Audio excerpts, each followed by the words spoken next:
The following podcast is taken from a live broadcast on Inspire FM.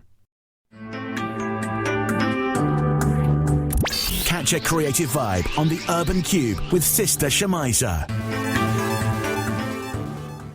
Assalamu alaikum and a very good morning to you. It's 10 o'clock Monday, 22nd of July, and you are listening to Shemiza on the Urban Kube show, taking you all the way up to 12 o'clock live this morning. And now we're going live and direct out to the wonderful people of Luton surrounding areas and the absolutely awesome listeners all the way in Peterborough and Sheffield this morning. So huge salams, hearty salams to our wonderful listeners on Salam Radio this morning. They are on in Peterborough and Link FM in Sheffield. Now, as always, the Urban Kube is a show that celebrates creativity, faith-inspired creativity and positive action from not just locally across the town, but nationally as well, with great guests in the studio, live and over the phone, sharing their journeys with me and to you guys as well. Now, the show is a real celebration of everything that is fabulous across the communities of Luton and nationally as well. And today is no exception, because I'm joined by three absolutely remarkable women who are going to not just inspire me, but also inspire you with their love for poetry, female empowerment and martial arts. Yes, you heard it. These are three areas that we're going to be discussing in detail from our fantastic guests in the studio, and we'll find out who they are very, very shortly. Now, folks, as always, the show is about getting you guys involved as well. Now, if you'd like to join in with any of the conversations, then once I've given you the question of today's show to think about is 07779481822. Now, today, interestingly, is Be Somebody Day. Yeah. Be somebody day. And this is actually, I'm going to take a step back. This is actually yesterday. National Be Someone Day was about yesterday, but I want to roll this over today, and I want to ask you, if there was somebody that you would like to be or want to become, what would that be? How could you better improve yourself to be somebody that you want to be? And if you could maybe go back and speak to your younger self, say 10, 15 years ago, what would you say to your younger self to be the better person that you are today? Hopefully not too complicated, guys. I know it's Monday morning, but you know what this show is all about. It's about motivating you. Mondays are all about motivation, and that's what the Urban Kube hopes to do. I hope you've had a fantastic weekend and you're raring to go across the week. Now, I do understand the holidays are upon many children across Luton. There are some children that are still in school. I think my children are still in school for another 2 days. They're actually having a picnic today. How awesome.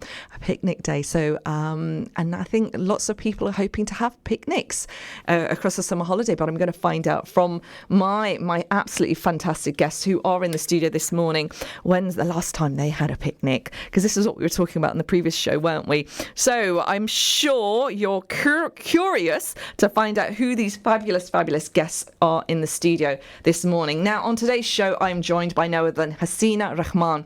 She's a black belt in kickboxing. Yeah, you heard it, people. Karate, Muay Thai, and a registered Self Defence and MMA Coach. She's also the founder of a female-only martial arts club. Plus, I'm also joined by another remarkable sister by the name of Haneefah Muhammad. She's a spoken word poet and empowerment coach whose poetry explores spirituality, well-being, and social justice. Her recently published book, My Sole Purpose, is a collection of poems about living, loving, and learning. Also joining me on the latter half of the show is no other than Sofia Buncy. Now, she's the founder and national coordinator of the Muslim Women in Prison Rehabilitation Project. Sofia will be discussing her new report, Sisters in Dissidence, and what culturally informed and grassroots-driven rehabilitation model looks like for Muslim women prisoners returning back to communities. Wow, now that's a lineup not to be missed, guys. You can catch the conversations not just over the airways, but also on Facebook Live, because my fantastic guests, Hasina and Haneefah, are in the studio right now, waving to the camera. Hi. Hey. Hi, everyone. And I'm sure you want me to kind of roll over to them now and find out a little bit more about them. Firstly, assalamu alaikum, ladies. Walaikum salam. Power Pack show with two dynamic women. I'm definitely raring for this Monday. I am totally. You ladies are really going to get me going this morning. We will try our best. You will certainly try. Yes. Thank you so very much. Thank you, Hasina, for joining me. Start with yourself first of all. It's how was your weekend? Weekend was very busy. We actually had our first interclub tournament in London. So it was a very big day for our little girls. So we all travelled to London and it was a very nerve-wracking time. But the girls, they were like little lionesses. They were amazing. Lionesses. Alhamdulillah, they did really well. Yeah. Wow. So it was a big step forward for us. So tell me what you mean by getting them ready. What were you getting them ready for? It was basically been training. They've been training. Some of them are quite new. Some of them only been here for about 2 months in my club. But they were just ready. They just wanted to compete, and it's all in a safe environment. There's no headshots, so it's literally just practicing your techniques that you learn in class. And what are these techniques? These are blocking techniques, striking techniques. So you've got kicks, you've got blocks. All right, we're talking kicks, we're talking blocks, but what are we actually doing? Is this a martial arts that you're referring to? So it's Muay Thai. Muay Thai. Yeah, sorry. It's taken me a long time to actually practice saying that, Muay Thai. I need to get it right. Muay Thai, it's Muay. Muay Thai. Muay Thai. Get it right, Shemiza. Get it right. Muay Thai. And we're going to find out a little bit more about that as well. Haneefah, thank you so very much for joining me this morning. Thank you for inviting me. It was an absolute pleasure seeing you in action at the People, Power and Passion event on Saturday. And you're not shy to the stage. Your words were very empowering. And those are the words that you're bringing to the show this morning. Sure. Firstly, how are you, my dear? I'm very well, thank you very much. Had a great weekend, especially Saturday, which I'm sure you'll be speaking about. So had a great weekend, had an opportunity to share some poetry with the public on Saturday's People Power Passion event, and that's always inspiring for me, and I hope empowering for other people. So yeah, that was a great day. Had a great day, and yesterday I was in London doing some family stuff. So, and that's always good. So yeah. I'm loving the fact that you ladies are doing lots of stuff in London. Yes, it's all happening in London. Yes, it's the place to be. But Luton is also the place to be. I've learned that now. Yeah. and this is really quite interesting because what the conversation I had with the studio members earlier on this morning and people across the weekend was the fact there's this real community vibe in Luton where there is London is great, it's buzzing, but what it lacks is the community that we have, and it's nice that we're embracing community when it's a little bit more smaller. Do you feel the same? Do you feel that there is, because you guys, and are you both originally from Luton?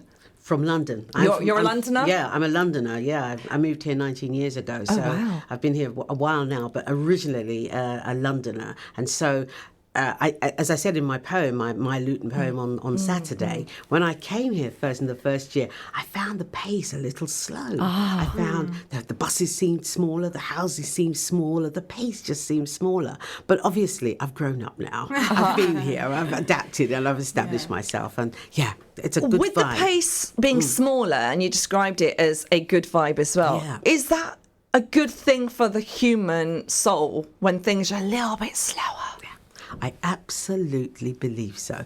And as much as I'm saying, I found the pace a little slow, it wasn't the pace that was slow. It was me that wasn't giving myself time to adjust to a new environment, a new pace. So the pace was fine, really. But I do think that moving at a pace which is not directive, which is not forceful, which is not angry, which is not loud. I think a more measured pace, I think that has to be good for the soul. Yeah, definitely good for the soul. Good for the measured soul, pace. I'm liking the sound of that. Definitely. Hasina, I understand you're not originally a Luton lady. Where have you originally come from? I'm from Bournemouth. So Bournemouth. Very different than Luton.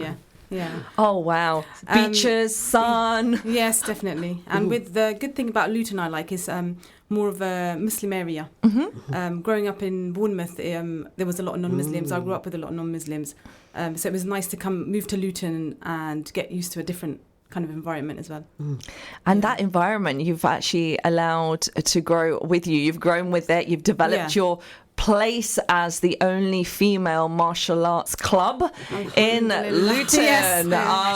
And as a practicing sister, that hasn't actually stopped you from embracing this passion for sport. No. I'll be honest, when I first started martial arts, I was 15, but I didn't wear the hijab until about 6-7 years ago. So I trained in Bournemouth, and I did it without a hijab, and it was in a mixed environment. But the good thing is that I can now come to Luton and teach it in a female-only environment and give the sisters my knowledge and pass it on to the sisters and create a nice female empowerment environment.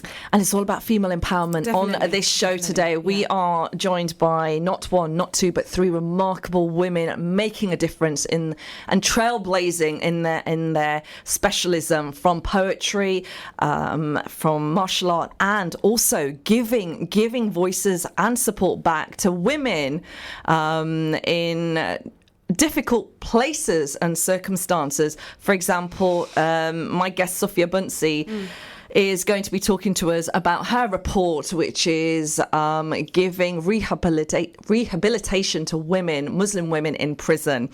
So we've got a cross spectrum of different spaces and different means of engagement here on the show. Now, if you'd like to join in with any of the conversation on the show, or maybe you have a question to our wonderful guests this morning, why not contact us on 07779 481 822.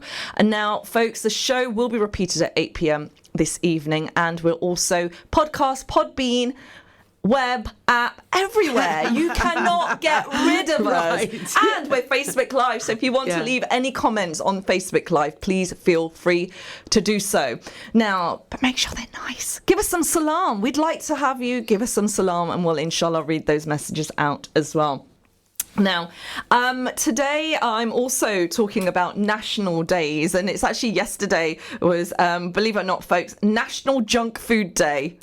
Oh, wow. Seriously? Oh, wow. National Junk Food Day. Day. So what, were we meant to be celebrating junk food? Pizza and chips. About? How interesting. Wow. We'll find a special day for anything, won't we? Anything. If there was a special day that you could think of, guys, what would that be? What do you think that needs to be celebrated?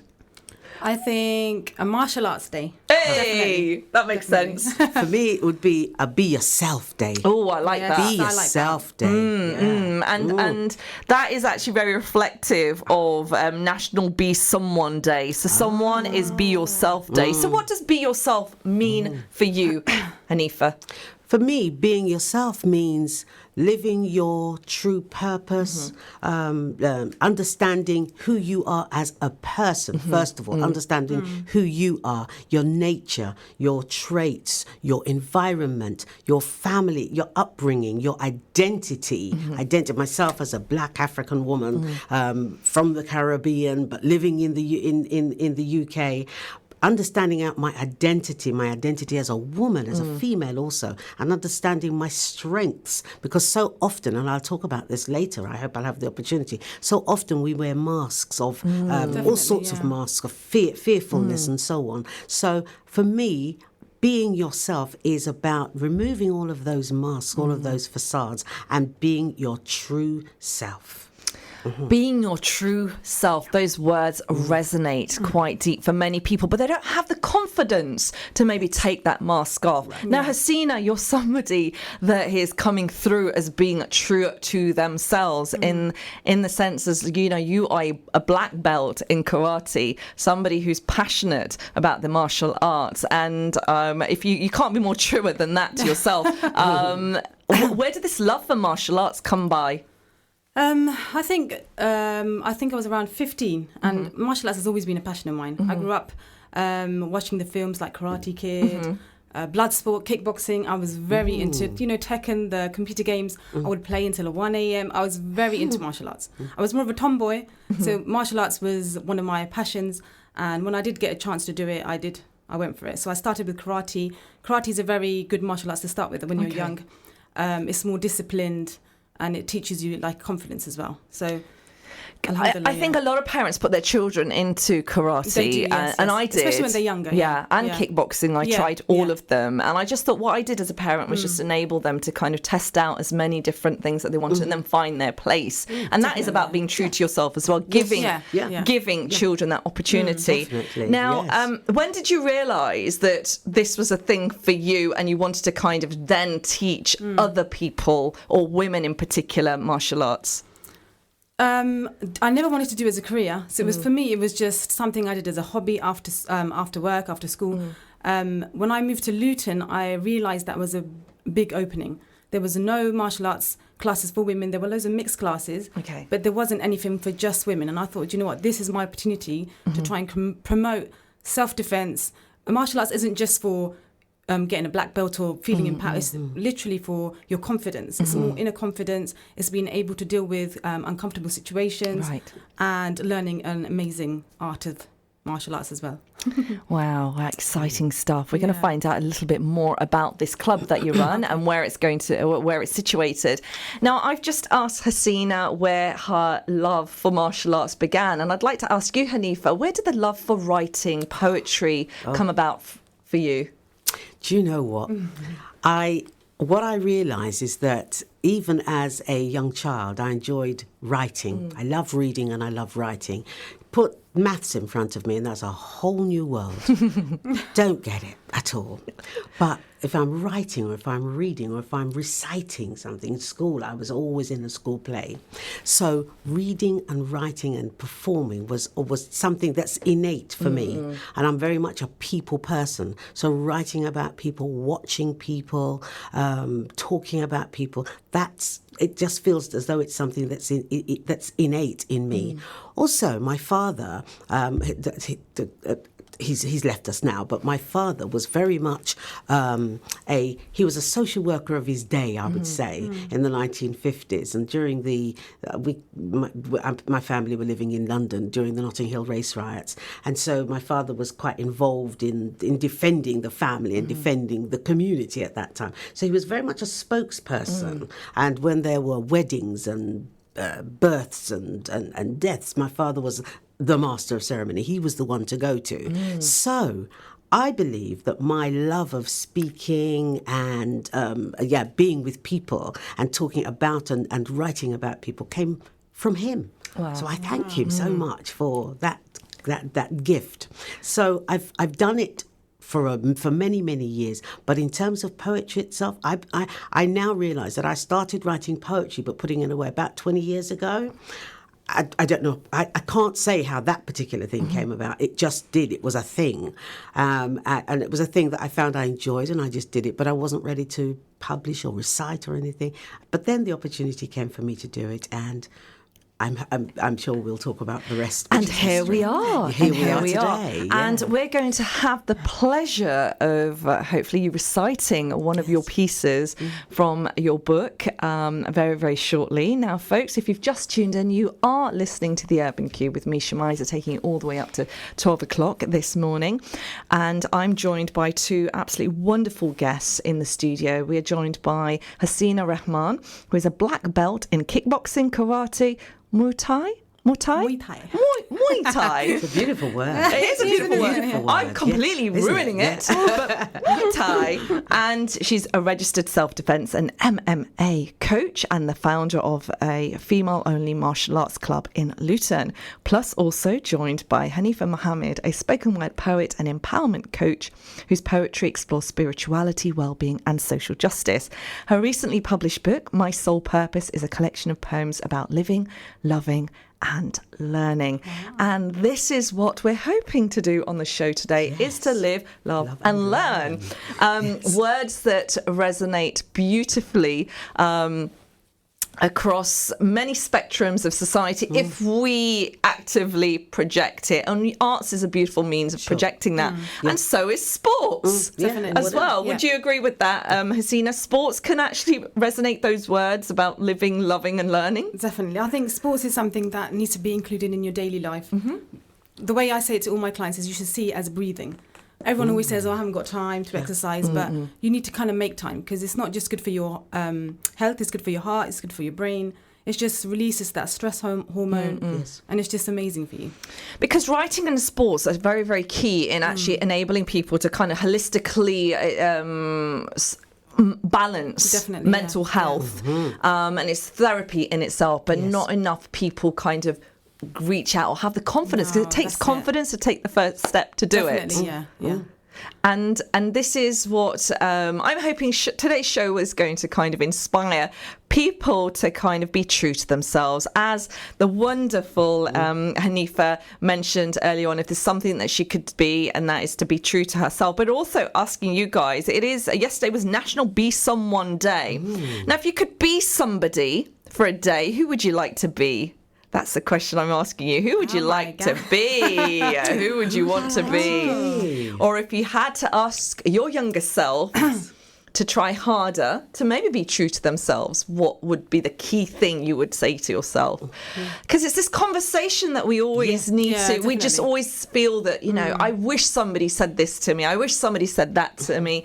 I might have been a better person, or I might have taken a better path to where I may possibly have been, say, now. But then there is always this thing, what is really, and, take each day as it comes. Sometimes it teaches you, like, say, the experiences you go through as you're younger, it teaches you the experiences makes who you are. Okay, yeah. So it makes you into a better person. Sure. When I was younger, when I was about 11, I got bullied really badly at school. So that kind of, I don't see it as a negative, I see it as a positive, because it's helped me always push for things even more. So it's made me determined. Yes. So I think sometimes don't take the negative experience as a bad thing, take it as a good thing and learn from it. It's a learning experience. Yeah. And for me, it would be courage. I would like, if I could go back, I would like to, or I would say to my younger self, have courage. Yeah, definitely. In all you do, just have the courage. Because I know lack of courage, lack of confidence, but I think it's more the courage. And Maya Angelou talks about that, and I wish I had her poem here, because she talks wonderfully about courage. She's amazing, Maya Angelou. Absolutely. If I could be someone, it would be Maya Angelou. I think we all want to be Maya Angelou. Oh, wow, definitely. Yeah. But I think courage is a very important trait, and it's an empowering and an inspiring trait as well. Having the courage to do things, step out of the boat, do the things that we desire to do in life. It's not always easy, but there is that thing about stepping out of the boat and having faith and a belief in ourselves that we can actually do what we set out to do. But even if we don't, one of the poems I read on Saturday was about embracing your perfect imperfections. And I think there is nothing wrong with not being perfect at everything, at anything. Actually, and that's a big thing nowadays. There's a whole thing about perfection, and I'm saying have courage first. Have courage. Yeah. Beautiful words. Have courage first, and embracing your imperfections. And I think this is something that resonates with yourself as well, Hasina, because perfection. Oh my goodness, where we have apps now, filters. The level of mental health that is become an epidemic. And in younger people as well, which is worrying. I mean, we've got 6-year-olds in school now who are depressed. 2-year-olds. I just understand 2-year-olds. Research is suggesting 2-year-olds have anxiety because this is just so worrying. It's scary. Isn't it worrying in our society Very, very today? scary. Folks, we are going to be heading off to a break shortly, but just before we do, I am delighted that you've taken your time to kind of tune in and allow us to keep you company. The company that you have this morning is myself, as always, on the Urban Kube. It's Shemiza, and we're also joined by Haneefah and Hasina as well. The time is 10:23. Now, we've been talking about a number of interesting things about empowerment through self-defense and through poetry as well. Now, the wonderful Haneefah mentioned when I asked her about what is it that she would say to her younger self, is to be courageous. Have courage. And you mentioned the name of Maya Angelou, and a poem that actually comes to mind that I think you will really resonate with is the following one, which is all about courage. And it's let me just read it here. Just bear with me a moment. You might shoot me with your words. You may cut me with your eyes, you may kill me with your hatefulness, but still, like it, I'll rise. Love that one. I'll rise. I'll rise. That is one of my favourite poems, one of my favourite poems. I have that in my bathroom on the wall. It's a reminder to me, just rise above all of the difficulties. Just rise. Just rise. And what's so significant is words can either make you or break you. Yes. The Yes. power of words, and that's why we need to really think carefully on how we subject them to those close and far away. Oh, please, be very careful in the words that we say to other people, to ourselves also, because so often we say to ourselves, "Oh, you silly thing! Why did you do? Oh, what a silly thing!" Those words go deep within ourselves, and we start to internalize them, and then we may reflect those words in our actions. So we need to be very careful. Yeah. Very, very conscientious of the words that we use. Now, folks, I'm heading off to a break. After the break, I'm still in conversation with wonderful Haneefah and Hasina. We're also going to be joined by Sofia Buncy, who is the founder and national coordinator of the Muslim Women and Prison Rehabilitation Project. And we're going to be talking about her new report called Sisters in Dissidence. And finding out a little bit more about that from us. We're heading to a break. After the break, maybe grab yourself a cuppa and join us straight after this. Assalamu alaikum. You're listening to an Inspire FM podcast, making available our popular programs from our daily broadcast on Inspire FM. Catch a creative vibe on the Urban Kube with Sister Shemiza. Assalamu alaikum and a very hearty good morning to you. I hope you are having a fantastic start to your Monday morning, wherever you're listening in from, be that travelling or at work or even at home. I am Shemiza, taking you all the way up to 12 o'clock on Where Else? It's the Urban Kube, brought to you on Inspire FM. We're beaming out to the wonderful surrounding areas of Luton, Peterborough and Sheffield this morning as well. So, assalamu alaikum. Do contact us, guys, if you want to have a shout out from us. Would love to find out where you're listening in from. Where's the furthest place people are listening in from today? I'd really like to know. Maybe it's Bradford. We have my next guest is joining me all the way from Bradford this morning, inshallah, and she is an exceptionally remarkable woman who is really making a difference in an area of work that is very, very greatly forgotten. We're going to find out who that is very, very shortly. Now, in the studio with me, I am joined by no other than Haneefah and Hasina. We're doing the H thing this morning. I'm liking that. So they're in the studio and they've been talking to us about many, many things. But one thing is key, is about female empowerment on this show. And ladies, how are you feeling the vibe of the Urban Cube this morning? Very empowered, very empowered and inspired. Very relaxed. And Haneefah makes me feel relaxed when she talks. She is. Definitely. Thank you. This is what it's all about. Yeah. And I'm hoping the listeners are feeling relaxed as well, listening into it. The thing I don't do drama. That's good. I just don't don't like do drama. I like drama, as in an acting sense, but I don't like emotional drama. I really try to steer away from that because I just want. I think it's not good for my well-being. So and for the sake of other people as well. So I try to tone down the drama. Sounds very dramatic to me.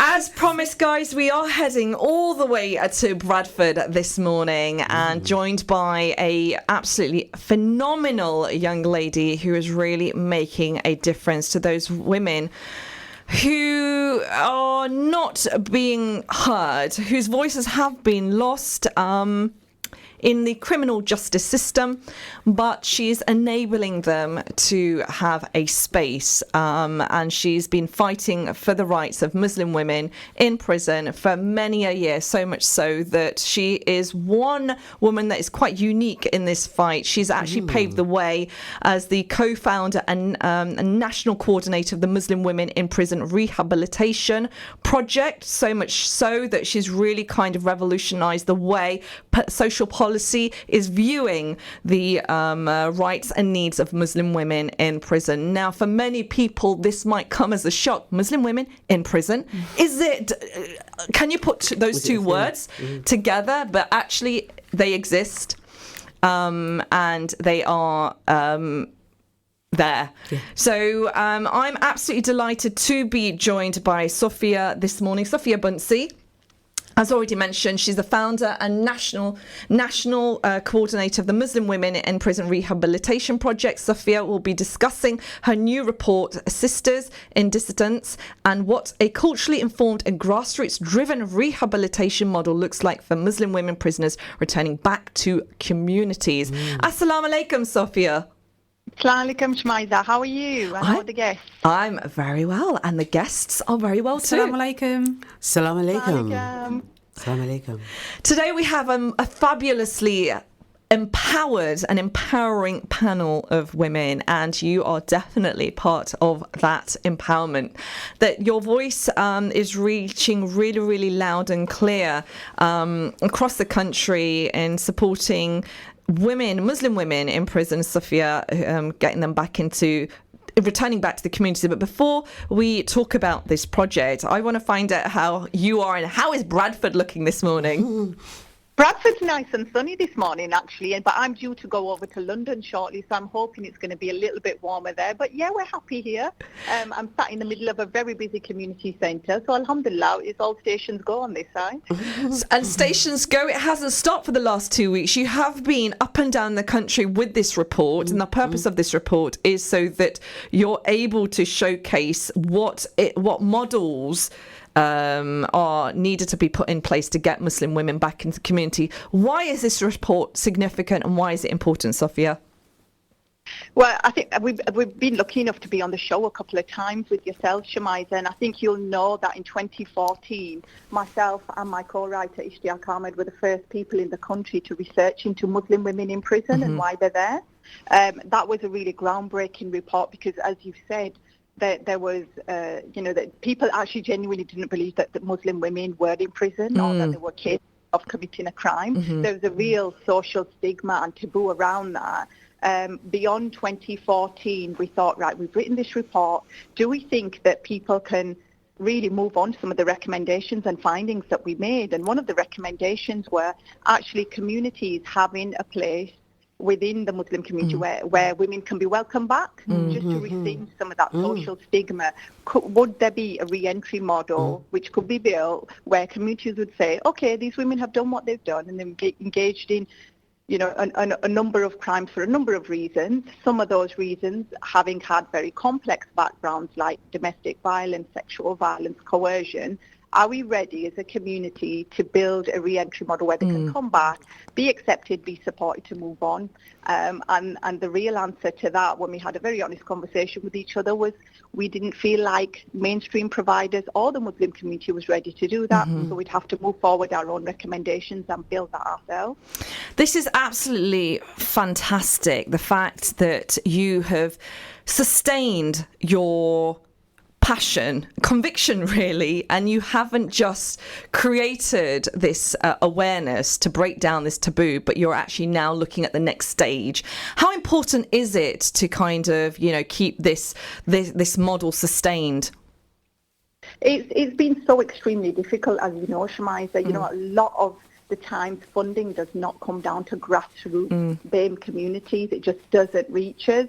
As community development workers, we had a very real concern because unfortunately there's touching 13,000 Muslims in prison. Wow. That's 16% of the prison population overall is Muslim. So there's this really big conversation around disproportionality, and David Lammy, one of the MPs, did a massive review in 2017 of the disproportionality of Black, Asian, minority ethnic people in prison. But our obvious concern was then the Muslims in prison. Why are they going?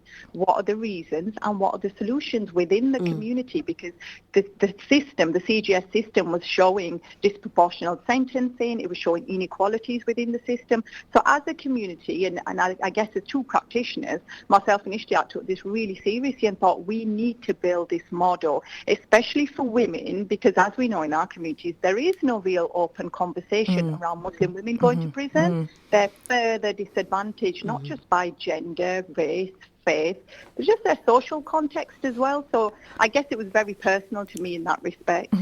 Originally, when you set off with this report, I'm sure there must have been a massive big shock because it is a stigma. Oh my gosh, how can you even suggest that Muslim women are in prison? How can that even be possible? Now that has kind of people have been able to digest that this exists. Have you found people a little bit more welcoming and a little bit more accepting? And how has the Bradford community now responded, say, fast forward 4 years on? Yeah, I think it was very real. The first report that I was absolutely terrified. I was so scared, and I kept saying, and this is why we had to package very carefully, because I can't be the person to speak about Muslim women in prison. And imagine the potential community backlash after having said these women are in prison. This is what's happening to them. They've had. Unfortunately, as with all women across the board, there was a male hand in the fact that they went to prison. So, yeah, that was a scary time for that first report, but we were very dignified in the way we wrote, just like we've been dignified in the way we put it across now. We're not there to slander communities. Actually, we are part of the community, whether that's khidmat centres or myself and Ishtiaq as community development workers. So alhamdulillah, actually it's been received really well. And the interesting thing that we're actually not showcasing publicly is we've made a short film, a 20-minute film with Muslim women prisoners and their families.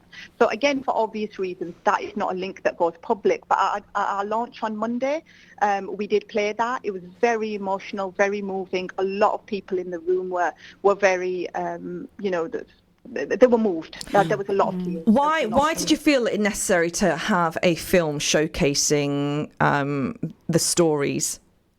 I think it's very raw when you hear that story come from the women themselves. As much as writers and researchers we can put across the women's plight and their journeys and what they've been like, it's very different when somebody's empowered enough to tell their own story. And I think we've been really lucky along the way that we've done a lot of voice and influence stuff with the women, and they've to that point now, 6-7 years in, because nobody would do this for a laugh, Shemiza. It is extremely difficult job. Yes. And I think the women have really bought into that and said, actually, you guys are really genuine and we trust you with our stories and we want to tell you our stories, but please manage them and manage them with dignity and honour.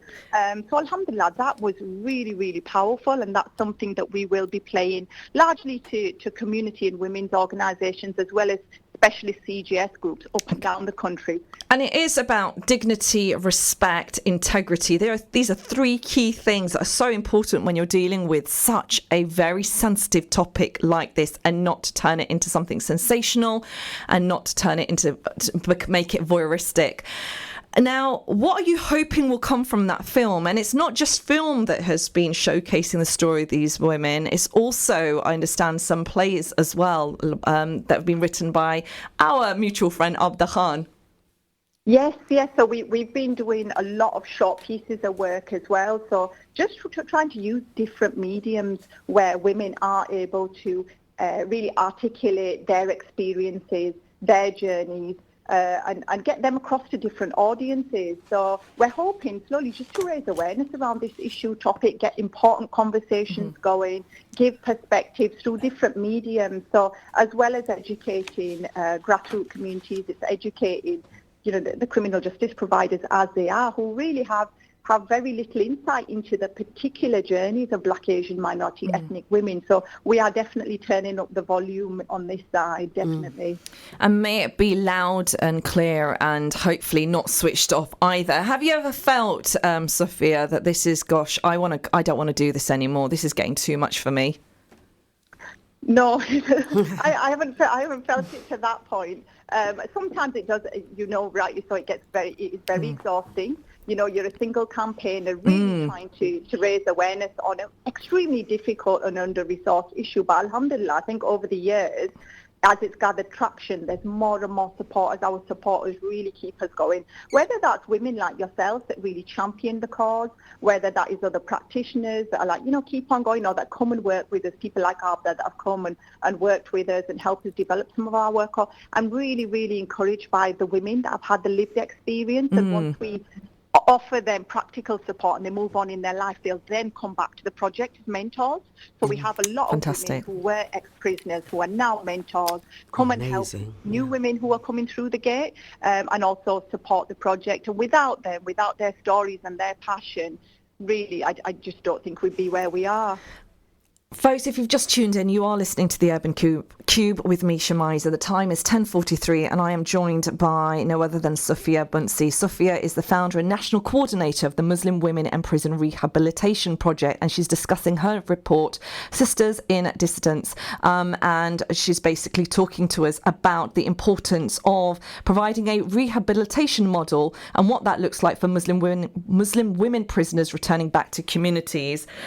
This report that you've created, how can people access this report? And is this model that you're creating able to kind of work with other women from different cultural backgrounds across the country? Yeah, so one of the reasons we created the model was so that other Black, Asian, minority, ethnic communities working with women returning back could actually transfer the model over. So I think there really needed to be something that was showcased and set up and really thoroughly written out for that to happen. The Black, Asian, minority, ethnic community actually is quite a broad banner. I do sometimes have problems, because you've got Gypsy traveller women under there, Afro-Caribbean women, Muslim women, Sikh women, everybody that is non-Indigenous white is under that banner. Yet the intersectionality of issues that they face under there are so specific, and it just really felt like somebody had to devise somebody had to demonstrate something for that to happen. So yeah, it is a transfer, and in some ways, Shemiza, we're hoping this can actually be transferred over to the male estates with the Muslim men in prison, of course, who are very disproportionate, obviously face a whole different set of challenges on release, and also the drivers for them going in. But really, this was a Muslim community taking ownership and saying, look, we care about this. At the end of the day, they are our sisters, our mothers, our grandmothers, our daughters, and we really need to support them to come back. So I think in that respect, it was really brave of Khidmat Centres to say, yeah, we allow you to trial this. As you know, we're sat in the heart of the Muslim community. This has been showcased everywhere. Everybody knows we're doing this, and we're in a very busy community centre as well. So yeah, we're hoping it can be transferred over to a number of different, but at the same time it pushes the CGS system, where communities are now saying, actually, we want to come up with our own solution because the current system isn't working for us.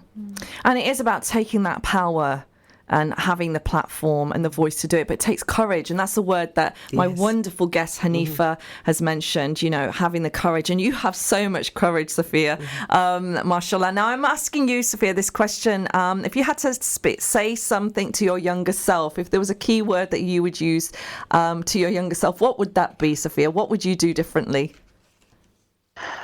I think it's follow my gut and instincts more. Definitely. I think when you are younger, it's always about living up to expectations, isn't it? What will other people think? I'm not sure. You have a lot of self-doubt when you're younger. I felt like I had a little bit more self-doubt or having to tick certain boxes before I could be confident enough to say, well, actually, this is my lived experience. This is what I want to do. This is where I want to run with things. But yeah, definitely having that self-belief and maybe reaching out to the sisters networks a bit more. There's some absolutely wonderful women out there, wonderful women who are so willing to give their time, input, energy. And alhamdulillah, I felt so supported on this project by the sisters. And a lot of the time it's you guys that keep me going as well. It is about sisters coming together and making things possible. Haneefah and Hasina, you guys work with a lot of women as well. So do you resonate with the words that Sofia has just mentioned? I completely resonate. Sofia, hi, it's Haneefah speaking, and I completely resonate, and I applaud you for the work that you're doing with the Muslim women in prison and highlighting the challenges for our community in prison. And I think this idea of having self-belief, having courage is just so very important.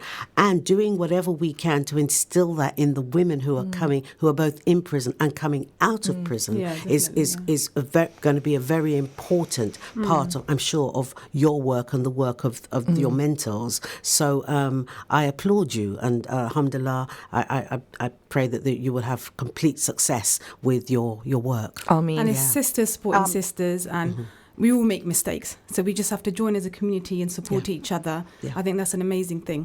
Yeah. and it's a community and supporting one another. The community support is absolutely key, because we have to remember that those women are coming back to our communities, Yes. are coming back to their families, coming back to their friends, coming back to the communities that they know. And really what they need is to be embraced into the community, not to be judged. Shunned. No. Not to be to shunned. be judged, not to be shunned, but to be embraced back into the community. Because these are human beings. They've done their time. And we all make mistakes. Everybody We makes all- mistakes. Yeah. And in Islam, forgiveness is a key thing. Absolutely And key. these are Muslim women And going back peace. to their Muslim communities. Yes. Now, Sofia, do you think your report and the work that you've done has actually helped combat crime as well? Has there been a decrease in crime possibly from you being so open about the crimes that these women have been convicted for? I think it's quite steady in the levels of crime for Muslim women. Naturally, our social environments are changing. The types of crime we're seeing Muslim women convicted for are varying as well. For example, the number one conviction for women is Muslim women is drug-related crimes. So we see women involved with partners, and then we see incarceration levels around drug-related crimes are slowly increasing, and that's more to do with, I guess, our social settings and where we live. But what has definitely happened is the conversation around the need for adequate and equal services for Muslim women and them women coming out of prisons has definitely increased, whether that's within the CGS or within our own communities. The whole conversation, just as the sisters have mentioned there, the whole conversations about welcoming sisters back to the community within the paradigm of faith, and really reducing this whole concept and dismantling the concept of honour and shame that has stopped, because the Kidmat Centres is actually very closely linked, and it's a sister organisation of the Council for Mosques Bradford. So that's a network of 113 massages and madaris. And what I've very nicely been able to do is actually link in with a lot of the masjids and say, look, this is what's happening. Actually, what does faith say about Muslim women returning back to communities? Can we stop looking at this through the cultural lens and the cultural malpractice quite often? And can we use faith values? Can we come back to Islam and look at second chances, look at forgiveness, look at moving on? Beautiful. Also look at causes. It's been very, very powerful, and I think that's just a unique position that we're sat in with this particular project. Definitely there's been an awareness raised within the faith fraternity as well. So alhamdulillah, it's been very exciting for us to be able to push this through. Exciting because you're being heard, people are taking it seriously, and actually movements are being created, and works, changes are being made. Changes are being made. When changes are not being made, and then it gets quite like, okay, what is the point of this? But there's definitely a point for it. It is making huge changes, mashallah. Now you're travelling to London today. I know you're going to be catching your train very shortly, Sofia. What are you doing in London? Is this another opportunity for you to showcase this report? Yes. So linking up with a few other providers in London and really raising awareness of what our findings have been and how this little pilot model in Bradford is really making waves across the UK. And, as we said, it hasn't been easy, Shemiza. There is a lot of stigma attached to actually being a Muslim woman who works within the prison service as well. So it hasn't been easy for me as a practitioner either. But alhamdulillah, I'm very humbled by, as I've said, the support. We've had to work hard to prove ourselves. So inshallah, just only one request, that you all remember us in your du'as, and sincerely pray that the message of this report is taken as it was meant, and that there is improvements and changes within the CGS and our own communities when it comes to Muslim prisoners. Now, Sofia, how can people access the report? Is this accessible publicly? It is, yeah. So it's available on our website, www.kidmat.org.uk. Also, as you know, I have a very active Twitter account. It's very active. People like to keep up to date with what they're doing. So my Twitter link is at MWIP in capitals and project lowercase. So that's MWIP in capitals, and then project in lowercase. So that stands for Muslim Women in Prison Project. Mashallah. Now, Sofia, I know you need to dash off, but just before you go, is there anything you'd like to say to the listeners in Luton and our guests in the studio this morning? So I'm so very humbled that you've, invited me onto the show. Thank you so much for listening. Thank you for keeping an open mind as well. We all know somebody, unfortunately, in this day and age, Shemiza, we all know somebody that does have somebody in prison, or families. We also have to think of the perspectives of families as well. If you can reach out to somebody, if you even need to support the family members of somebody within your community who has somebody go to prison, please do be mindful and do that in a way that is sensitive, a way that is sincere, and let's try and destigmatize this whole conversation around Muslim prisoners, inshallah. Thank you so very much, Sofia, for your heartfelt and passion for Muslim women in prison and actually getting them rehabilitation into the communities. Thank you so very much, and congratulations on the report. And I'm looking forward to following this journey further.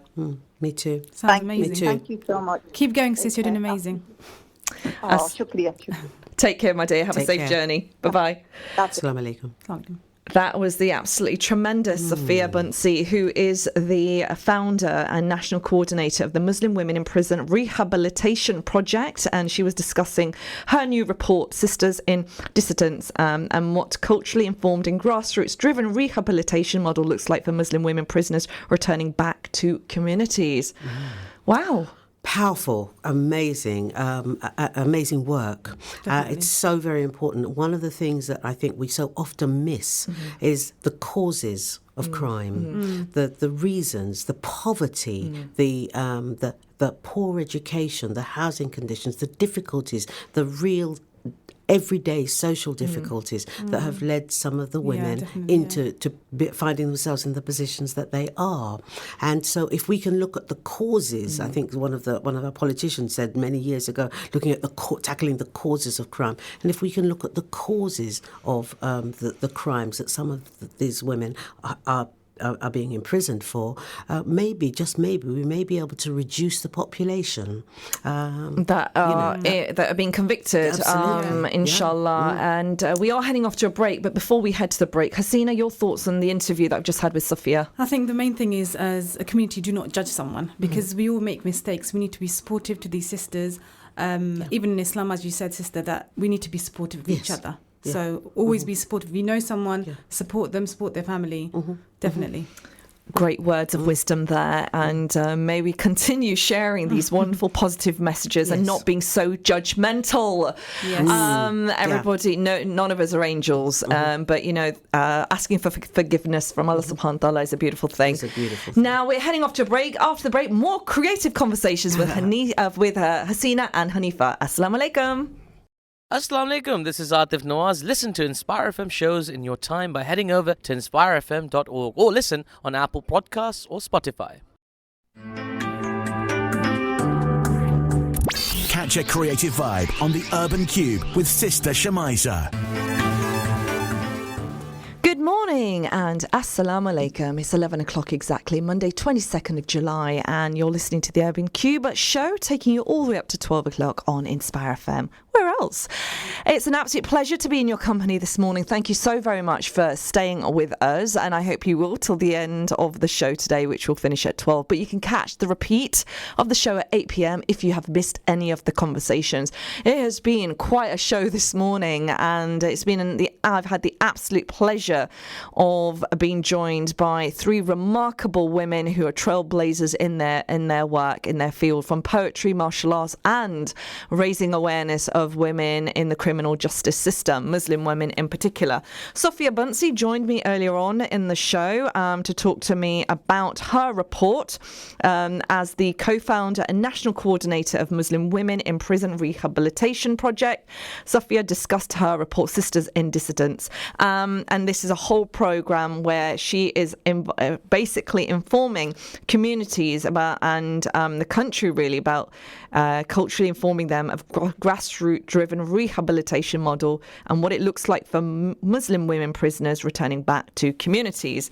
On the show today, we are looking at ways of engaging our communities to be a bit more proactive, be that through poetry, be that through sport, and be through that like reports such as Sofia has created. Now, we've had some interesting comments left on the Inspire FM Facebook page. I do apologise for the delay in responding back to you. I've just seen them. Thank you so very much, Sister Delia Muhammad. She says, Assalamu alaikum, Haneefah. She did say she can't see Haneefah, but Haneefah, we can see you now, right? Hopefully, because you've moved around. Delia has also said brilliant martial arts for sisters, and she also asked the question, I think this was heading for Sofia. Unfortunately, Sofia isn't on the phone anymore, but she's raised a very, very important question. How are pregnant women, mothers in prison supported? A very key question to ask, and this is something I'm going to send over to Sofia, so hopefully for the next show she'll be able to respond to that. And Delia says she'd love to connect with Sofia as she's worked in Holloway Prison as a doula for pregnant women. I think doula? What is a doula? A doula assists women with their pregnancies from the time of pregnancy through to birth. So that is like a... Sorry, so a doula is if you could just explain to me what that is again. A doula is someone who assists women with their birth, with the birthing their children from the throughout the pregnancy to birth. And they're, if you like, a sister, but very professional and supporting women through the birth process. Because it's so like a health visitor, midwife type. Yeah, that's right. Yeah, very much so. But working outside of the sort of NHS as such, right. But very much a part of very much there for the woman and for the parents actually. During the birthing process, a wonderful job she does. Wow, amazing. Another area that we're not familiar with. There will be many women in prison who are would definitely pregnant encourage, or having children. Encourage you to maybe reach out for there must be local doulas to speak about their work. It's wonderful. Wow, fantastic. Yeah. Now, I will, through yourselves, send the link to connect with Sofia because I've got to find the Twitter handle as well for that. It'd be great for people to connect because the whole purpose of this show is to make those connections and connections we are making today because women collaborating together. Do you think that's key, Hasina? Yeah, I think definitely there needs to be a sister supporthood. Sisters need to support sisters. And it will just bring the community together better and offer different kind of supports to different sisters. Have you had that support in your journey, Haneefah, when you set out to write? I have had amazing support. It was actually a sister who inspired me to perform writing that to me was divine inspiration to start the writing process. But I've had amazing support from sisters for my work and for me to continue, and really positive feedback as well, ideas for poetry. I've actually had sisters, women generally, ask me to write poems for them for particular events. I was quite amazed. Somebody sadly lost their son. And she was going to an event and wanted a piece of poetry for. She couldn't do it herself. She was too emotional, and she wanted a piece of poetry for the service. And I wrote that for her. And of course, I didn't know her son at all. I didn't even know the woman, but I did that. And the feedback that she gave me was so encouraging and so inspiring. So I was very pleased. Mashallah, mashallah, mashallah. So has the journey for you been as easy? Because or sometimes it's kind of a double-edged sword where Sofia did mention the work that she's doing is very empowering, but there has been lots of judgments passed as well because it's very unique what she's doing. if you're doing anything different, you're going to be judged a little. Like, say, with martial arts, some parents find that it's too aggressive. There's no point for girls to learn it. It's just going to teach them to be aggressive or become bullies. I don't know. But the parents are very unaware of what the benefits are for martial arts, because the martial arts, it doesn't just teach you to fight. It gives you that inner confidence, self-esteem, and it teaches you to control your power. Because I have one girl who's literally, her power is just too much. Okay. So her mum didn't want her to come to class because she's too aggressive. Right. And I said, why don't you come and sit down and see how she's in class? And she's actually learnt to control it now. So I've taught her that it's not all about just giving your power in the first 10 seconds. Control it. Try and control it and execute your power in a positive way, but try and control it. Executing your power in a positive way. Now, this is a beautiful thing that you've said, and it really resonates deep with me, because there are so many different ways that you can execute your power. Definitely, and it's a form of therapy, isn't it? It is. So now this young lady has loads of energy, so she's actually venting it in a very appropriate, controlled manner, and that's quite therapeutic for her without her realising it. Yeah, definitely. So martial arts is one form of expression, and so is writing. So would you believe writing is a way of executing your power? It is such a therapeutic process. I mean, writing allows you to get your thoughts and your emotions out of your head, put them on paper, so at least that's a shift in itself. And then being able to express your feelings and your thoughts, and importantly what you want to happen in your life is again very important, and it's therapeutic, because once again you're taking another step, a shifting. And as you said yourself, you talked about taking power, taking back power, and it's about taking back your power, taking control of your life. So all of these thoughts and all of these this jumble of emotions that we sometimes have in our head, putting them on paper, I've certainly found it.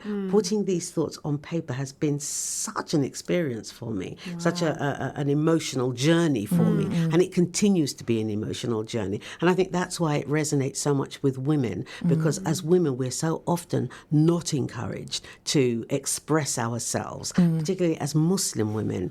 I have found that we're not encouraged to express our thoughts and our feelings, and so being able to write poetry or generally write stories, write about our experiences through journaling or, as I say, through poetry is totally a therapeutic experience, good for our well-being, and as I say, good for the soul. It's like an expressive art, isn't it? Oh, completely. Definitely. And then you said that so articulately. Expressive art. It is in a form of expression. Form of expression. Now, we would love to hear a poem. We're eagerly awaiting. So whilst you find a poem for us to hear, I'm going to speak to Hasina, because we talked about as Muslim women having to express ourselves is quite a difficult thing. Definitely, And have you been inspired by women of Islamic history in any means in the work that you do? Is there anybody that you can kind of relate to and say, you know what, there are warriors out there? Yeah, there is, definitely.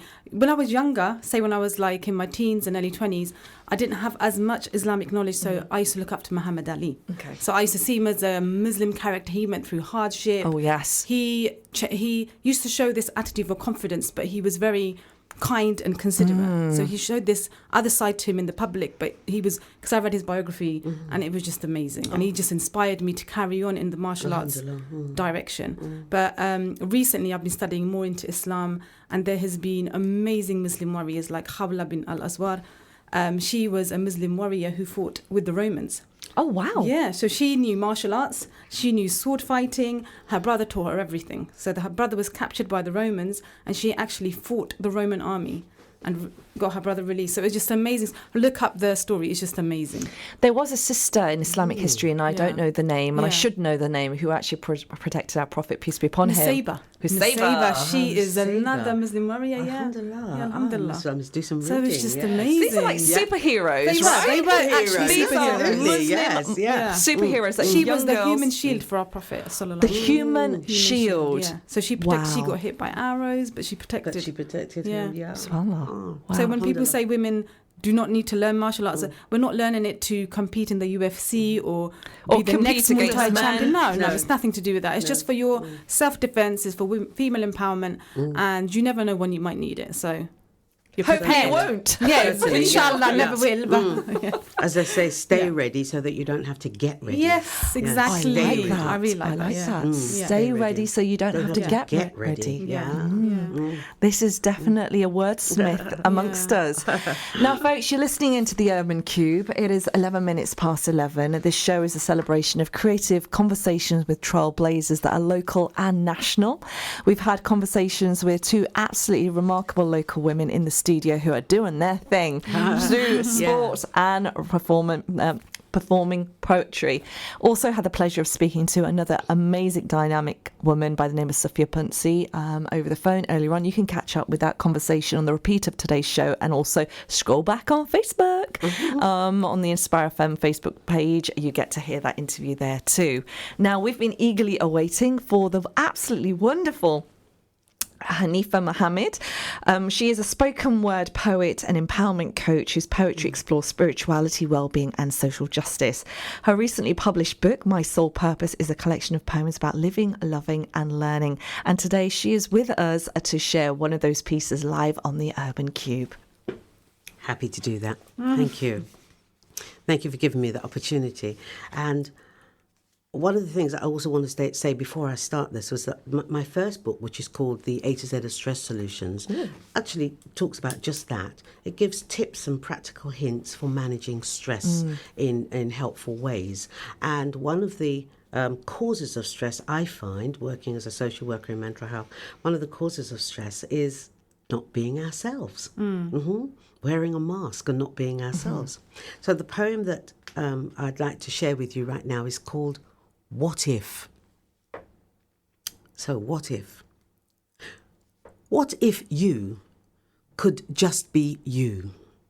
No defences, no games, you living your truth.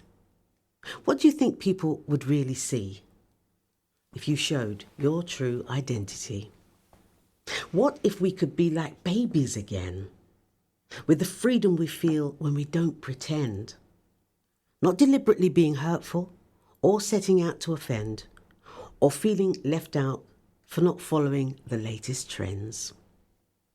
What if we simply accepted ourselves and others for who we are? Not for playing a role or for being a so-called superstar, but just for being our real and natural selves with our curiosity, our vulnerability, and our own story to tell. What if? Beautifully. It's What amazing. if? Hasina, can you resonate with that That poem? made me feel so relaxed and Alhamdulillah. deep thinking. Alhamdulillah. Alhamdulillah, yeah. What if? You talked about stories. What if we all have a story in us? We all have a story that we want to tell and share. But who's listening, do you think? Do you think there are enough places and spaces for people to listen to our stories? That's such a good question. Do you know what I find? You go into work and you often say, or people say to you, "Oh, hi Haneefah, how are you?"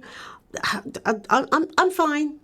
Well, maybe I'm not. I have a story I want to tell.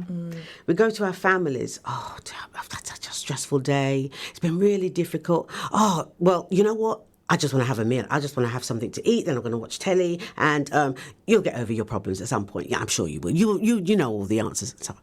So people are not always listening. So many of us have stories to tell. Good stories, and sometimes stories about some challenges that we're going through, and often we're not listening, and I blame social media a lot for that, because it encourages us to simply go on our tablets and on our phones and tap out messages, very short messages, and we're not really talking, we're not really conversating, I don't really think. So I want to encourage us all to listen to other people's stories. I have a story to tell about my life. I know that you have a story to tell. We all have stories to tell about our lives.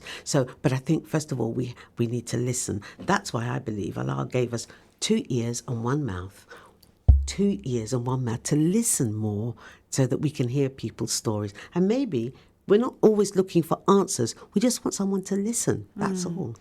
So that's what I would encourage us to do. 2 ears and 1 mouth. If you think about it, it makes so much sense, doesn't it? Like, oh yeah. Good job we weren't given 2 mouths. Oh my word! Can you imagine? Imagine that. Hasina, Haneefah was very eloquent in sharing the fact that, you know, we're not talking, we're not sharing our stories because people are not willing to listen enough.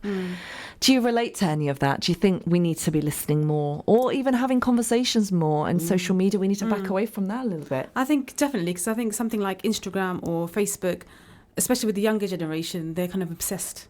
They're like, you know, with the filters, but showing off to the world that you're happy. But in reality, maybe not. You're not that happy. So it's just showing to the world something different. But in reality, you're going through your own struggles. So like Sister Haneefah said, you need to have a deeper understanding of yourself and focus on maybe things that's going to be helpful for you, be better for you. So find something that will take your mind off the social media and concentrate on your actual self rather than the fake world. And that could be sport, and it could be writing. Yeah, Totally. Yeah. And I think, Hasina, I think that what you do, Hasina, what you do, I'm sure that through your work and through your teaching, you help and encourage sisters to be more expressive and build their confidence, and so that they're able to go out there and tell their stories. And if they tell their stories to one, then somebody else will tell their stories to somebody. So it can have a knock-on effect. Definitely. But it starts with one. Yeah. It starts with one. Now, there is a project called the Mother Monologues, Resisting Austerity, which is a project which is about sharing your story, sharing your voice. A project that encapsulates the voices of women, mothers in particular, across Luton who have been impacted by increasing household bills, or managing the budget, or benefit cuts, or just childcare, which has impacted their working life. Now, if you're a mother that would like to get involved in a creative writing workshop led by notable poet Hafsa Anila Bashir, who's based in Manchester, who is the author of The Clot and the Salox, as well as working with Manchester International Festival, Manchester Literature Festival, and many other very notable venues across Manchester and the South as well, who'll be leading this workshop. It's a free workshop at the Well and Wise space, based at Luton Library. And you're very welcome to kind of just drop by if you're a mother that would like to get their creative writing, turn that into possibly a poem to be performed at the Hat Factory. It's a workshop showcase day, and that poem will then, or that monologue will then go on to be part of a theatre piece showcasing on International Women's Day at the Hat Factory, March 2020. And this is called the Mother Monologues. Resisting Austerity, Mothers on the Front Line. So the whole purpose of this creative writing is really hearing the true story behind those mothers from all faiths, all backgrounds, all ages, be that a working mother or a stay-at-home mother. Every mother has a story to tell. It's a wonderful and thing. This is happening at Luton Library tomorrow.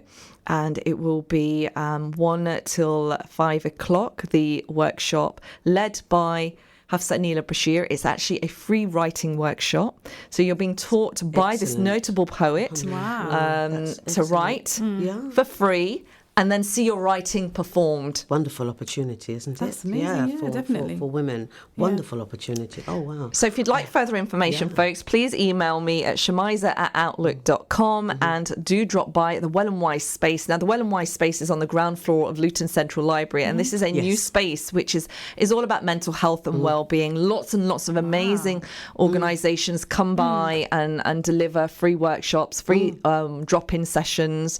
And if this is something that you're interested in, guys, tomorrow there is a writing workshop. So mums, if you're around, do pop by and get writing. Get writing. Definitely. Yeah. Is it only for mothers? Is it? It I mean, is- it's called the mother monologue. It's but, mother- but can anyone? Woman Well, the go way I through it? see it is, if you're a foster mum, Yeah. if you're a carer, yeah. if you're looking after other children, if you're an aunt, if you are a daughter who's looking after their mother, you're caring, Yeah. Yes, Yeah, yeah. yes, yes. then your story needs to be heard, because what are the challenges? Yeah, yeah. Now, motherhood Huge. isn't about biological motherhood. It's also about nurturing. And if you're nurturing another human being, what is that story? Thank you so much for saying that. I'm so glad that you've said that, because mother monologue sounds as though it's just for Mothers, mothers. yeah, but it's not. But yeah. actually, the way you've extended it there, that's made me feel, I must pop in there. Yes, Inshallah, I hope you do. Inshallah, I I'll hope pop you. in. Yes, Look East, hopefully, will be down as well, capturing the project. And the reason why I think women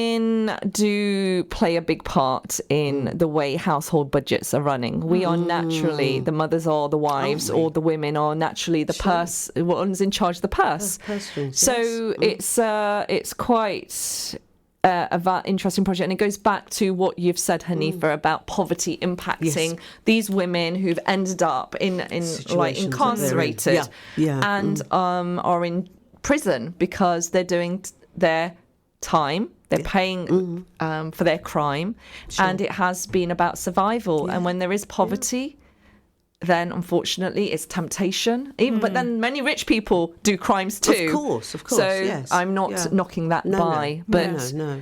it's interesting. It's an interesting. So if you're interested, please do pop by. Yeah, I will. I don't know, Hasina, is this something that resonates with you? Do you think there should be more platforms for, say, mothers, for nurturers, for carers to have that space to kind of express themselves? And also, it's kind of a mental health thing as well. Yeah. Get it Yeah, all out, definitely. ladies. Yeah, Talk yeah. about it. Yeah. Don't bottle it up. Recently, I did a mental health talk, which was, I think, it was Saturday morning.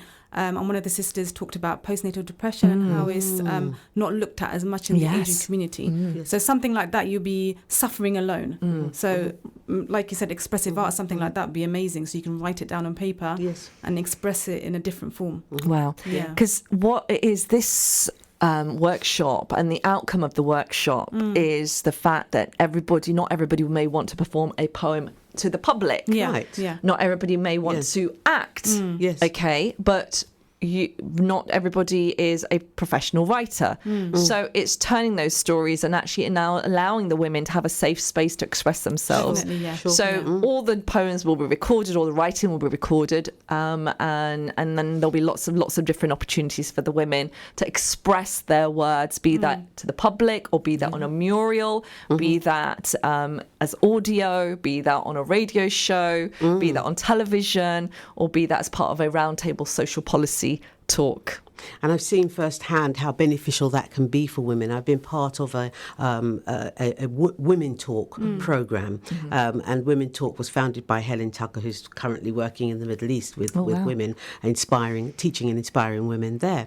And she's asked me for the last 2 years to facilitate the speakers project for women who are unemployed, and mainly mothers, but women who are unemployed who want to get back into the world of work, but don't have the confidence. Right. And I've been so inspired by working with those women. And this year we produced, it's not for public sale because it's the women's stories, but I was so inspired because the women contributed their stories, and we created a small book out of that process. I have the book here. As I say, it's not available for sale, but it was called Inner Voices, and I was so proud of the women for having the courage to share their stories with each other and to have them put into book form for each woman to have personally, so they see their own stories, but more importantly, so they can see where having the courage and the confidence to tell their stories in that way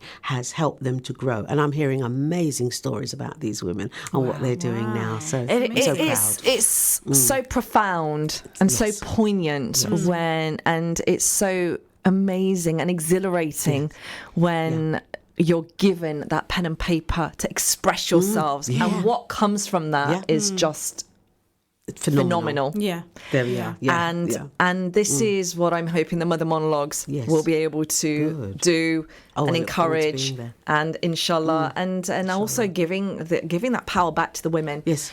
Now, power, people, passion.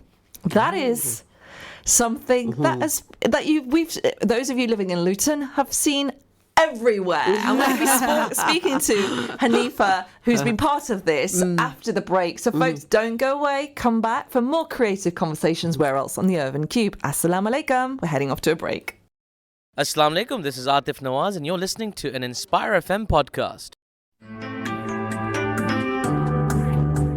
Catch a creative vibe on the Urban Kube with Sister Shemiza.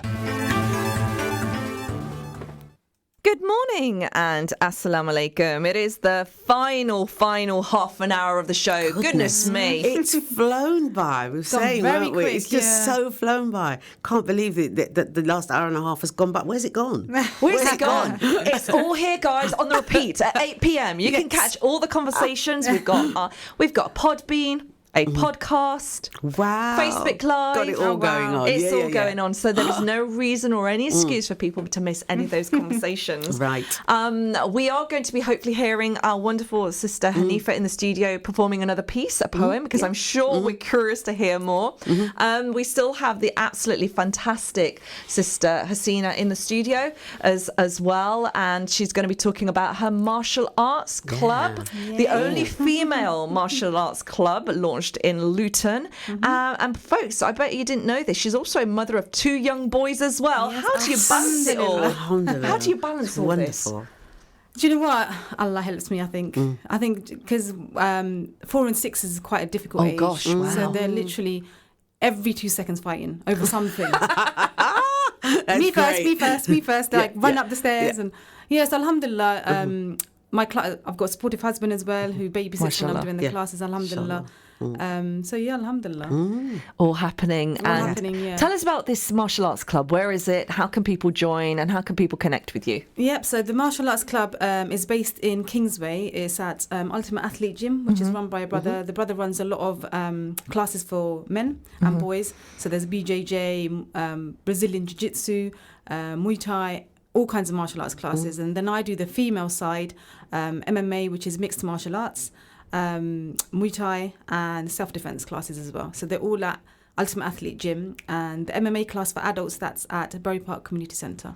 So you've just basically shared with us that you can actually do this and still be a mum and still look after 2 very, very energetic little boys. Yes. But with the support of your husband, mashallah. Yeah, alhamdulillah. So where do you see yourself in the next couple of years with the martial arts club? And do you compete locally and nationally? Recently we've done like an in-school tournament where we actually did a cage fight for the women, and it was amazing. Cage fight? There was a mother of 7 that did. No. She is amazing. She did a cage fight with one of the other ladies. Do you know my jaw has just dropped. Believe me, she's got some proper anger issues. No, sorry. It's not as bad as you think. It's not as bad as Cage fight. It was basically, it was no strikes, because I don't want to do any face strikes. And in Islam, we don't promote that. But it was literally submission, which means you get someone in a submission fight. Do you know what submission? Okay. You just hold them down. Okay, hold them down. Headlock maybe, something like that. And if they submit, if they tap, they have to let go. Okay. So it's like that. Now, if the sister is listening, look, I've got 6 children too, so this is the reason why I made this joke. You've got 1 more than me. I need to be in that cage as well.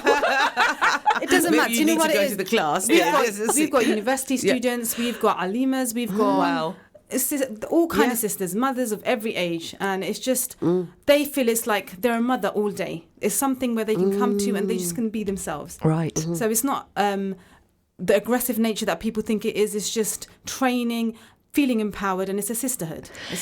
Sisterhood is a key word on this show today, and we are really celebrating that. The sisterhood is live and direct on the Urban Kube this morning. I hope all our listeners have been inspired by the conversations that have been had. I am going to check the Inspire FM Facebook page to see who else is observing, listening, and do send some positive encouragement to these amazing, amazing sisters. We've had that earlier on with the wonderful sister Delia Muhammad, who's been really enjoying the conversations that have been had. Now, is there a Facebook page for your gym? Yes, it's Pink Diamond Martial Arts, and all the information's there, all the class information. Is for there kids and adults. anything going on in the summer holidays? Because they are just this week, really. The summer holidays have happened for many of the kids. Yep, so I'm doing a summer camp, actually. It's a martial arts summer camp for under 15s, and that's going to be on the 24th and 25th of August, where they're going to be learning MMA, how to build self-confidence, self-esteem, ninja assault course where they can jump around and practice all their ninja moves. Yeah, they'll love that. They'll love that. Yeah, excellent. Yeah, so Wonderful. And folks, do get in touch with Sister Hasina about that. Now, Sister Haneefah, are there any events that you're going to be performing at?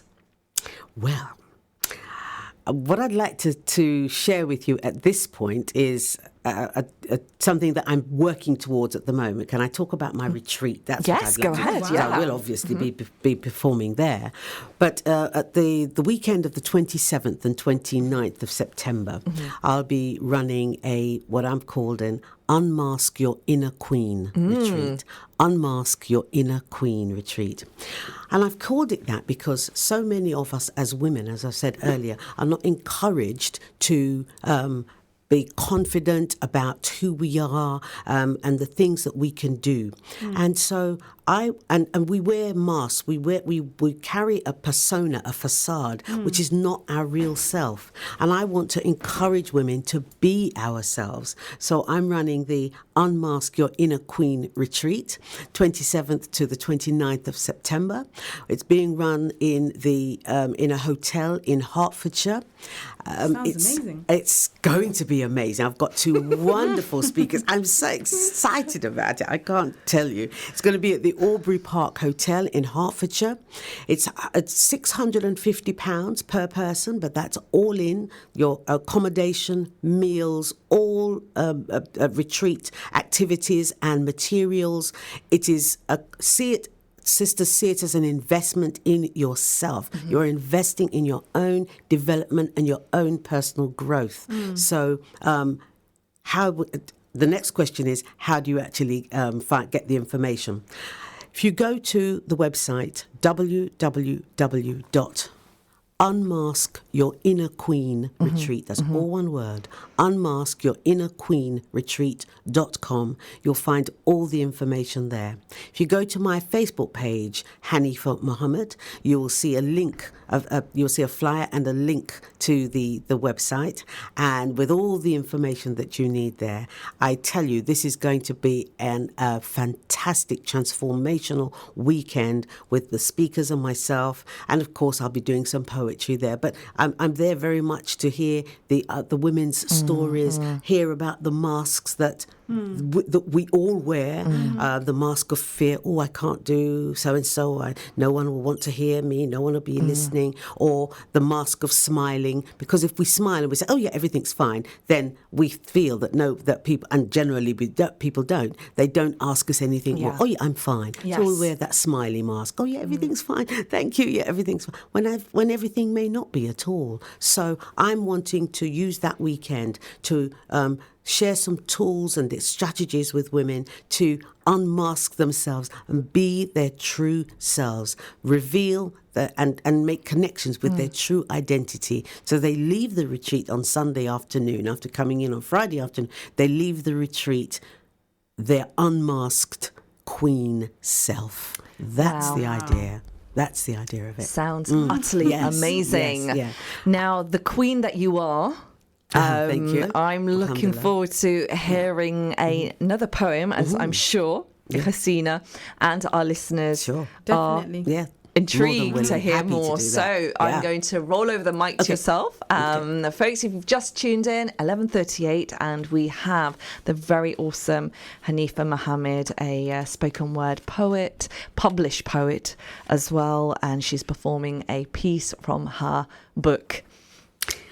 I'm actually going to do, my next piece is going to be for my sisters, actually, because this is a sisterhood. You talked about sisterhood earlier. Yes. So I'm actually going to share a poem which is really directed at us as sisters, a message to us as sisters, and it's called That Special Place. There's a place within us that holds our deepest and strongest emotions. It also holds our joy, our purpose, and our soul's truest intentions. It's the place that holds the secret of what true love really means. It's the place that holds our desires and our most precious dreams. When we tap into the place where Mother Earth does her greatest work, we release all our doubts, our worry, our fears, and our deepest hurts. We learn to break free from the shackles of our emotional captivity. Then with courage and our newfound strength, we discover our true identity. Sisters, the sounds of your real nature are in tune with the rhythm of life. Each note unlocks your fears and lets you stand in your truth and in your light. So listen to your inner voice. It speaks the words within your heart. It calls you to your passions and your power as you make a brand new start. Your heart is pure. It's full of love, and it wants you to have peace. It wants you to have joy and abundance. It wants you to succeed. So, step out, show up, stand proud, walk tall, and just be you. Just do your best. Believe in yourself. Speak from your heart to unleash your inner goddess. Let's call that special place. That's Wow.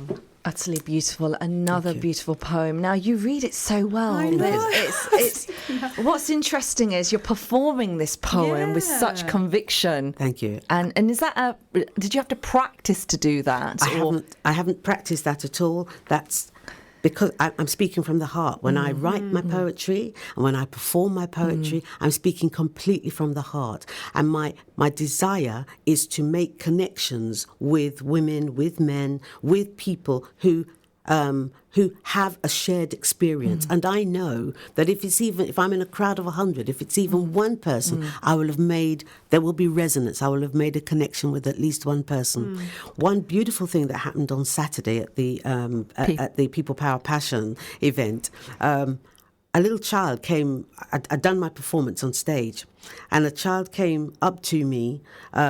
She probably was no more than 8, and she said, "Excuse me, I don't want to bother you, but I just wanted to say, I really loved your poem, Oh, my goodness. Luton. I really loved it. It is really lovely. It was really special." And I was so this is a child. Yes. And what do they say? Out of the mouth of babes and sucklings, you know? So clearly there had been some resonance with this child, and she was able to come to me and say that, and I felt so humbled, completely humbled, but I was floored by her, actually. So I know that the word, what you said earlier, words are powerful. They can have a powerful resonance with people. They can make or break. Nothing that I say is intended in any way to break. My words are intended to build us up, to give us confidence in ourselves, and so that's the aim, the purpose of my book. Wow. And the book is called? The book is called My Soul Purpose.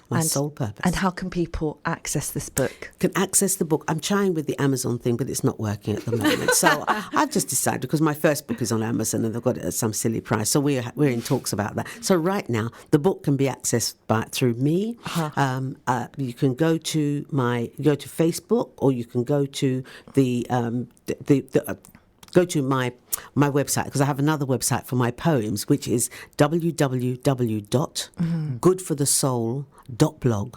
www.goodforthesoul, or one word, .blog. Some of my poems are there, and there is a contact page. You can contact me through that page. Wonderful. Or through Facebook. And we've just had the pleasure of getting a bit of a snippet from the book My Soul Purpose, which I'm actually quite intrigued and looking forward to getting a copy myself. Fine, yes. Folks, it is at the Urban Kube at 11:43, and I am Shemiza, taking all the way up to 12 o'clock. We are really, really running out of time. We're having great conversations. The time goes by very, very quickly. In the studio, I'm joined this morning by no other than Hasina Rehman, Rehman. She is a black belt in kickboxing, karate and Muay Thai, and a registered self-defense and MMA coach, and the founder of a female-only martial arts club called Pink Diamond Martial Arts. And that's based at Kingsway Gym, Ultimate Athlete. Wonderful. And also joined by no other than the notable poet Haneefah Muhammad, a spoken word poet and empowerment coach whose poetry explores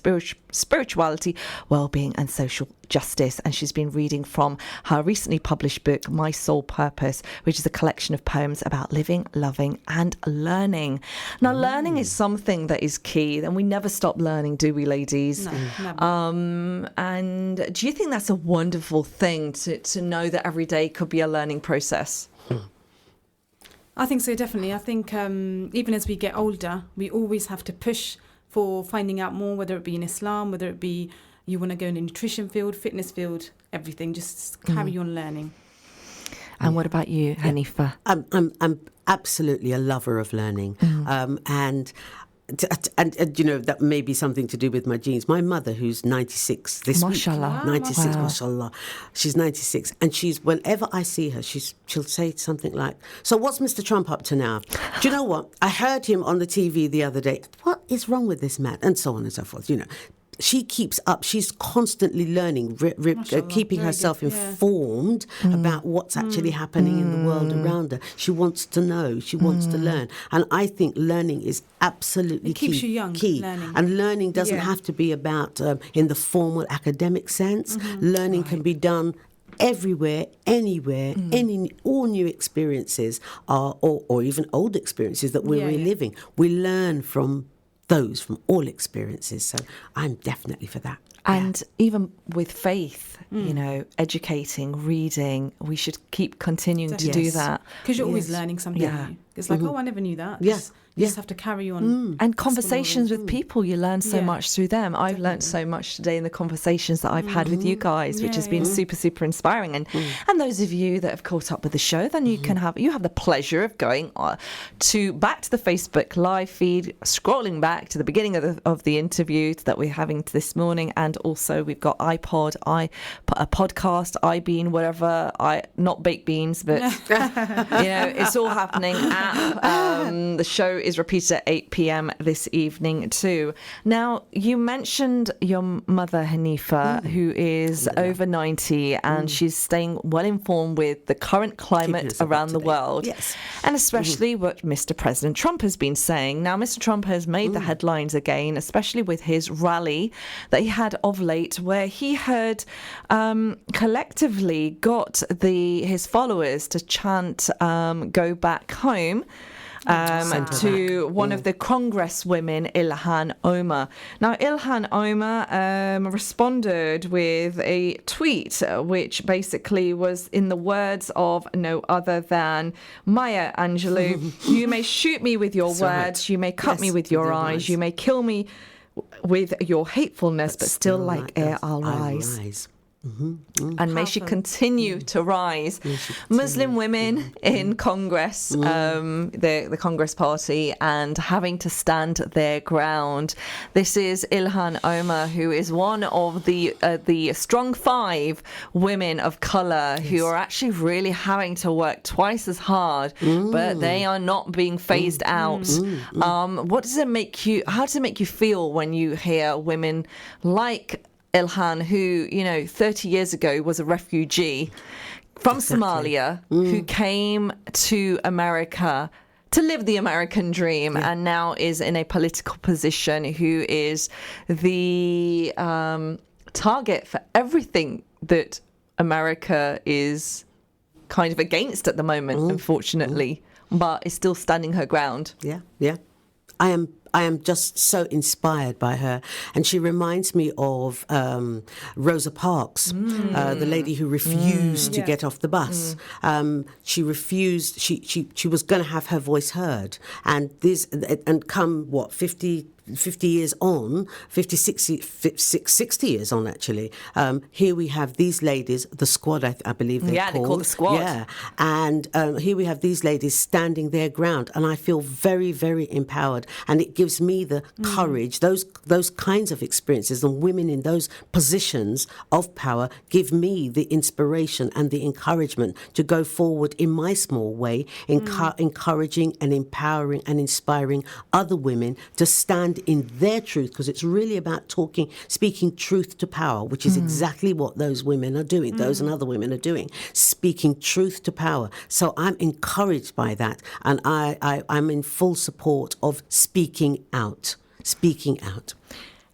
Truth, against power, injustice. Speaking out against injustice. That's what I'm saying. Against injustice. And these women are definitely standing up for justice and speaking against. And the women, the squad that you mentioned, they are 4 Congresswomen of colour, Ilhan Omar, Alexandria Ocasio-Cortez, Ayanna Presley, and Rashad Tlaib. Wow. These are women who are making history, and they are Rosa Parks of 2019, and may it continue. I mean, I think it's very inspiring for like the younger generation or us women in real time. This is real time right now. This is history in the making, and we're observing this, which is quite scary at times because. Their safety is obviously paramount. Women of colour now, it seems to be in America, especially the Me Too, after the Me Too movement, we're seeing a lot more women coming forward and doing their and taking ownership of spaces and getting their voices heard and actually fighting against injustice. And it's so important. You know, somebody who is about fighting injustice through martial arts.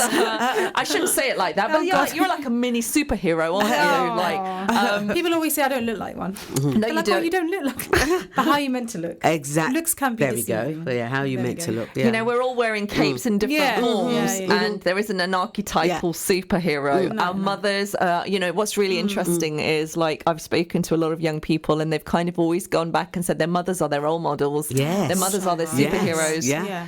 It's amazing. How awesome is that? Do you have any superheroes in your lives, guys?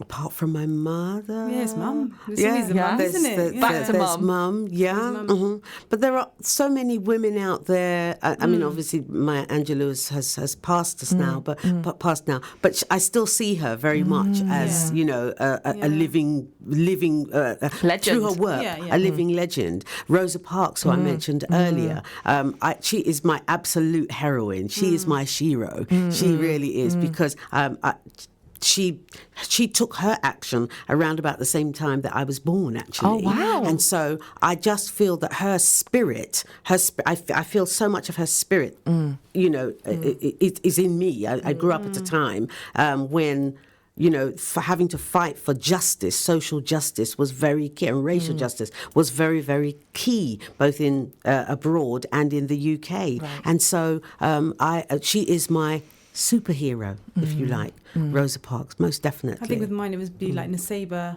Khala bin Al-Azwar.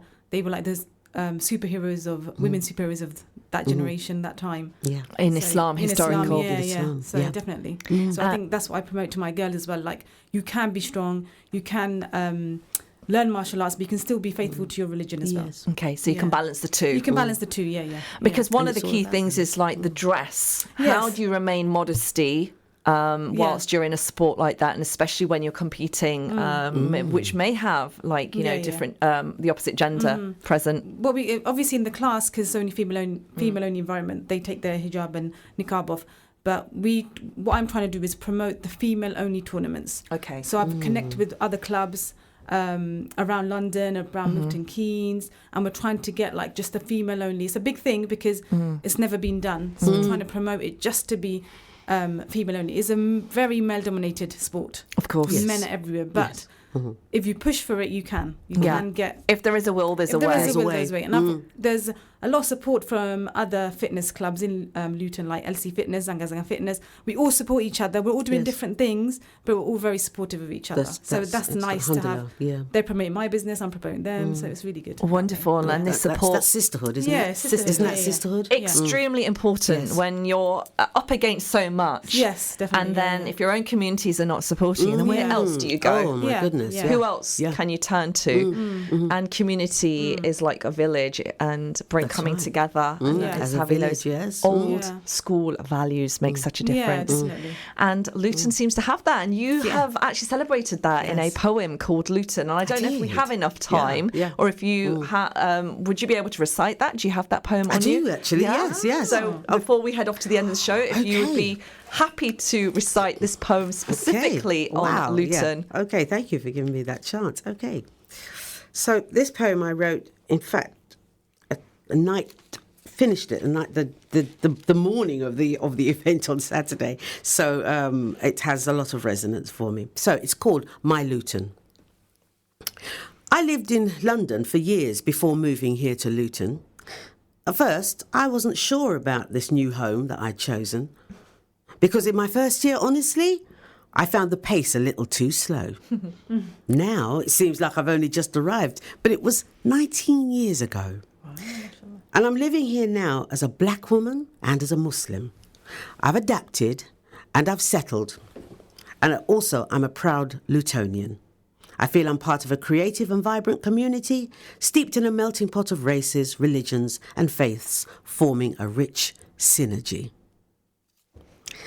Now, don't get me wrong, things in Luton aren't perfect, all hunky-dory. There's food banks, unemployment, sickness, but that's another story. A lot of good things have happened that are still happening here, and that's what I want to take some time to share. But in closing, my message is simply this: let's honour our history, celebrate our difference and diversity, work to strengthen our communities, and live in peace and in unity. My Luton. Wow. Our Luton. Amazing. Our Luton. Yeah, our Luton. Wonderful. Thank you so very much, ladies. you. You've been Thank tremendous. you. Thank you very much for inviting me. Thank you for that beautiful poem, Haneefah. Thank you, Hasina. Thank you, you very much. Sophia. And It's we're been heading great. off to the end of the show. Assalamu alaikum. Catch repeat later on at 8 Alaikum p.m. Alaikum assalam. Thank you. Thank you for listening to our podcast. Why not tune in to our live stream at inspirefm.org and follow and subscribe to our social media platforms at InspireFM Luton.